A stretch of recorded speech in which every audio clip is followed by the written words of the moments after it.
Hi கோதிரி, வணக்கம். சுபிதாவின் நல்வாழ்த்துக்கள். இன்னைக்கு ராம நவமி, ஸ்ரீராம நவமி, ராமர் அவதரித்த நன்னாள். இப்போ குழந்தை ராமர்லேருந்து நமது கதையை ஆரம்பிச்சுக்கலாமா?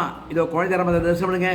ராம ராம ராம ராம ராம ராம ராம ராம. ஹாய் கோதிரி, வணக்கம். ஏற்கனவே சொல்லிட்டேன் இல்லையா, ராம தரிசனம் பண்ணிட்டீங்க இல்லையா? இன்றைக்கி ராமநவமி, குழந்தை பிறந்தாச்சு. இப்போ நல்லா கேட்டுங்க. இன்றைக்கி சுப்பிடி தாத்தா ஒரு கதை சொல்ல போகிறேன். என்ன கதை தெரியுமா?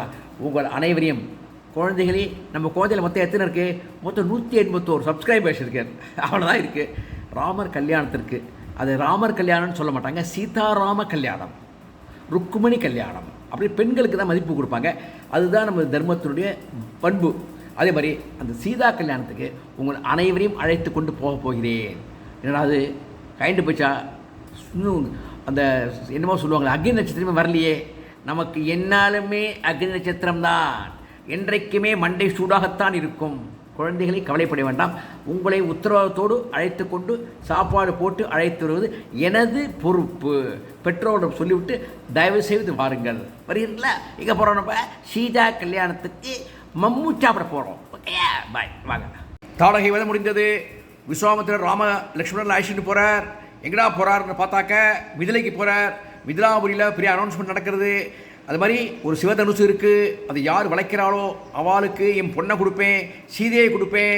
பூமாதேவி பெத்த மகள், பூமியிலேருந்து எடுக்கப்பட்டவள், அந்த சீதையை கொடுப்பேன், ஜானகியை கொடுப்பேன், வைதேகியை கொடுப்பேன். அப்படி அனௌன்ஸ்மெண்ட் வருது.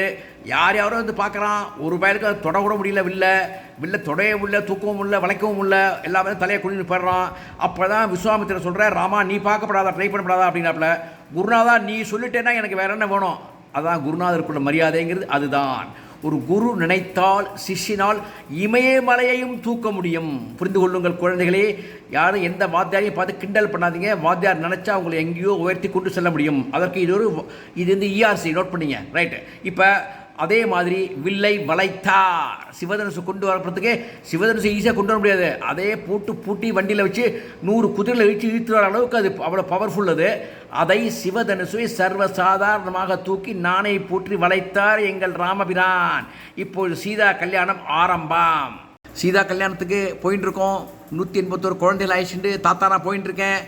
ஆஹா, வேகமாக போயின்ட்டுருக்கேன். ஓடுறேன், நடக்கிறேன், உட்காந்துக்கிறேன், அங்கங்கே தண்ணி குடிக்கிறேன், ஓடுறேன். ஆஹா, கல்யாணம், அமக்கலமான கல்யாணம்.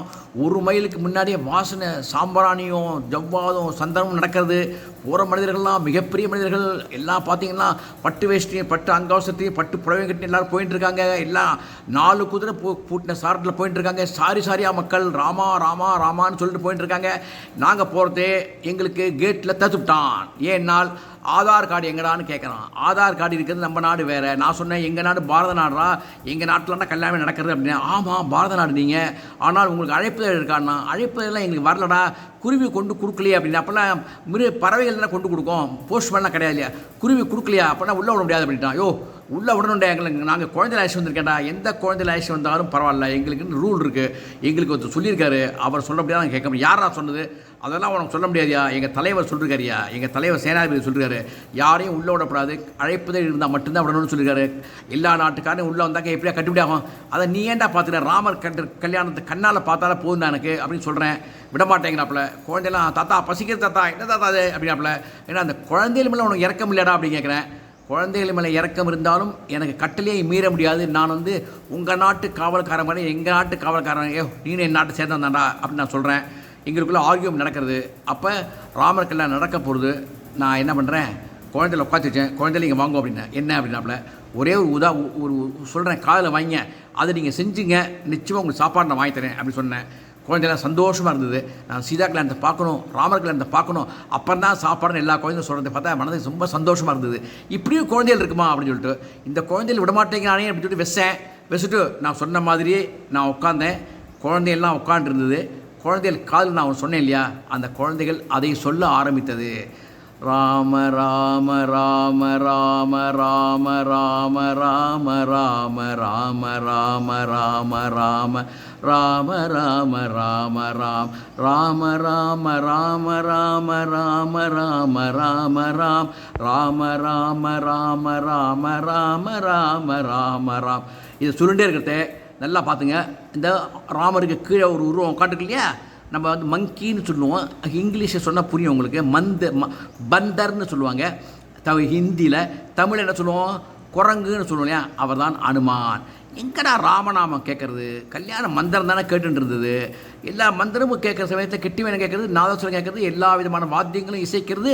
தேவர்கள்லாம் பூமாரி பொழிஞ்சுட்டு இருக்காங்க, ரொம்ப ஆடுறா, ஊர்வசி பாடுறா, எல்லாம் நாட்டியம் ஆடிட்டு இருக்காங்க. இதில் ராமநாமத்தை பிரபு யாரோ சொல்கிறாங்களேன்னு சொல்லிட்டு ஆஞ்சநேயர் ஓடி வருகிறார். இதுதான் சுப்ரீதாத்தாவோட டெக்னிக்கு. அதனால் புரிஞ்சுங்க. உடனே என்ன ராமநாதன் வந்து கேட்டில் வந்து நிற்கிறாப்புல, எல்லா கொஞ்சம் சொல்லிட்டு இருக்கு. யார் பாவங்களா அப்படின்னாப்புல, இல்லை யாரோ வந்திருக்காங்க ராமர் கல்யாணத்தை பார்க்கணுங்கிறாங்க, நான் தான் விடமாட்டேன்னு உட்காந்துருக்கேன். அட பாவி, ராமருடைய பக்தர்கள் விடமாட்டேன்னு சொல்லிடா தெல்றானி அப்படின்னு சொல்லிட்டு நேராக ஆஞ்சநேயர் வந்தார். எங்கள் காலிலேயே விழுந்தார். அதை சொல்கிறதுக்கு மன்னிக்கணும், இது கதைக்காக சொல்கிறேன், தயவு தப்பாக நினச்சிக்கோன்னா. நான் ராமர் பக்தன், ஆஞ்சநேயர் பக்தன் தான். அவரோட காலில் தான் நான் விடுறேன். இது கதைக்காக சொல்கிறேன். ஒவ்வொரு குழந்தைகள் காலிலும் விழுந்து குழந்தைகளை தொட்டு கும்பிட்டார். ராமநாம சொல்கிற குழந்தைகள் இல்லையா, அதே மாதிரி செஞ்சுட்டு அவ்வளோ பேரையும் அழைத்து கொண்டு சென்றார். ராமருக்கு அருகிலேயே உட்காத்து வைத்தார். அருகிலேயே உட்காந்து வச்சுட்டு கல்யாணத்தை கண்குளிர கண்டோம். ஆஹா, என்ன கல்யாணம், என்ன கல்யாணம். அந்த கல்யாணத்தை ஓரளவுக்கு பாட்டு பண்ணால் சரியாக வருமே. கல்யாணம், ஆஹா கல்யாணம், கல்யாணம், ஆஹா கல்யாணம், இது சீதா ராமர் கல்யாணம், சீதாராமர் கல்யாணம், வானோர் புகழ்ந்த கல்யாணம், வான்மேகம் மாறி பொழிந்த கல்யாணம், ஆஹா கல்யாணம், கல்யாணம், சீதாராமர் கல்யாணம், ரம்பை ஆடிய கல்யாணம், மெனகை பாடிய கல்யாணம், ரம்பா ஆடிய கல்யாணம், மெனகை பாடிய கல்யாணம், ஊர்வசி உபசரித்த கல்யாணம், ஊர்வசி உபசரித்த கல்யாணம், உலகமே வியந்த கல்யாணம், ஆஹா ஆஹா, இது சீதா ராமர் கல்யாணம், கல்யாணம், கல்யாணம். இப்போ சாப்பாடு, தாத்தா ஆயிஷோப்புற சாப்பாடுக்கு.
சாம்பாரு புளியோதரையின் சோறு வெகு பொருத்தமாய் சாம்பாரு பூரி கிழங்கு பாரு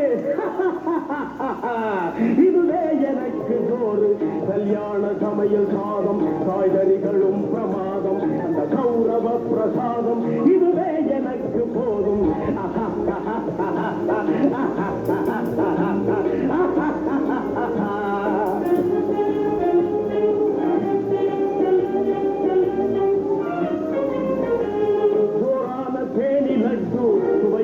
சீனி புட்டு ஜோரான தேனி லட்டு சுவையான சீனி புட்டு ஏராளமான தட்டு இனி இஷ்டம் போல வெட்டி கல்யாண சமையல் சாதம் காய்கறிகளும் பிரமாதம் அந்த கௌரவ பிரசாதம் இதுவே எனக்கு போதும்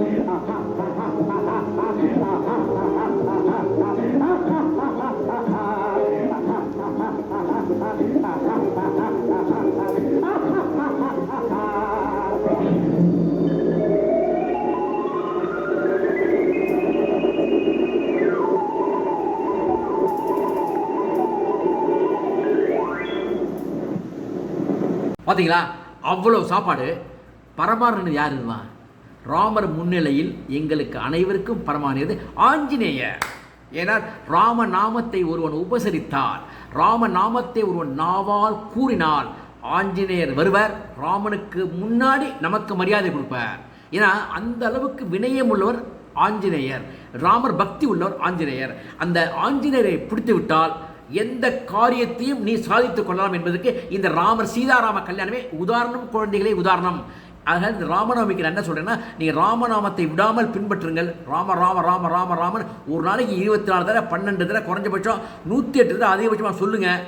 உங்களுக்கு என்ன நினைக்கிறீங்களோ அது நடக்கும். ஆனால் முயற்சி செய்ய வேண்டும். இப்போ ராமர் கல்யாணத்துக்கு சீதா கல்யாணத்துக்கு போனால் தானே சாப்பாடு கிடைக்கும். கேட்டில் உட்காந்தாக்க சாப்பாடு கிடைக்காது. அப்போ என்ன பண்ணணும்? ராமநாமத்துக்கு முயற்சி பண்ணணும். அப்போ ஆஞ்சநேயர் வரார். ஆனால் வீட்டில் உட்காந்துட்டு சாப்பாடு கிடைக்குமா? கிடைக்காது. முயற்சி செய்தால்.